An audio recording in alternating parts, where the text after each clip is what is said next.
a crime scene is disturbed, there's evidence that's lost. And when Vicki Weaver's blood was cleaned up, there had to be some loss of evidence. But it was just something that had to be done.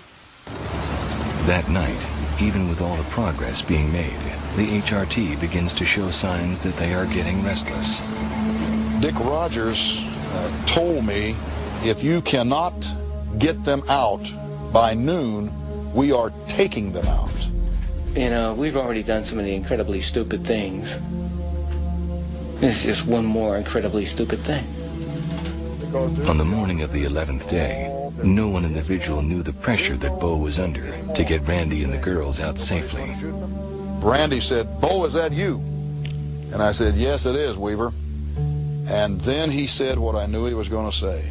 He said, "We have prayed all night, Bo, the girls and I." He said, "We have decided that they are going to have to kill us, just like they killed our mama and our little brother." Bo Greitz has no more time to appease the family. He has to get the Weavers out, right then and there. He said, "Weaver, tonight's the night. They're coming after you. If you don't come out, you got to come out now or you're going to be dead," and all this. And by this time I had a feeling that maybe we could come out without getting shot. And so I said, "This is it, girls, we got to go now." You know, and so we did. I had Randy Weaver with an iron grip, and I looked over and Randy had Elishaba, and by God, we walked down that hill. And his little girls, I think, while they were terrified, I think they honestly began to think that maybe they wouldn't be shot down. And God, that's what you're supposed to think in America, for crying out loud. Two words it seems that all of us have been waiting to hear. It's over. An 11-day standoff that took 3 lives has now ended with the surrender of Randy Weaver. Randy is taken into custody and immediately flown by helicopter to medical attention before being taken to jail in Boise by private jet.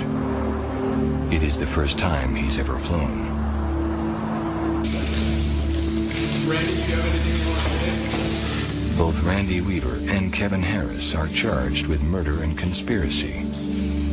After a 3-month trial, Kevin Harris is found not guilty on all charges and released a free man. Randy is found not guilty of all but the original failure to appear charge, for which he serves an additional 6 months in jail. If I could, you know, do over and then I could read the guy's mind, I wouldn't have sold him those guns. But as far as anything else concerned, no, I'd do it again. In 1994, the Weaver family files a civil suit, and 1 year later, the federal government settles for $3.1 million. Nobody came out of Ruby Ridge looking good. I think to a sense, everybody there was a victim.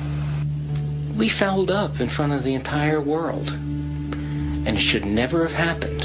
And I think it was just a really disappointing day for the FBI. The FBI later admits to covering up facts during the court case, and the rules of engagement are deemed unconstitutional.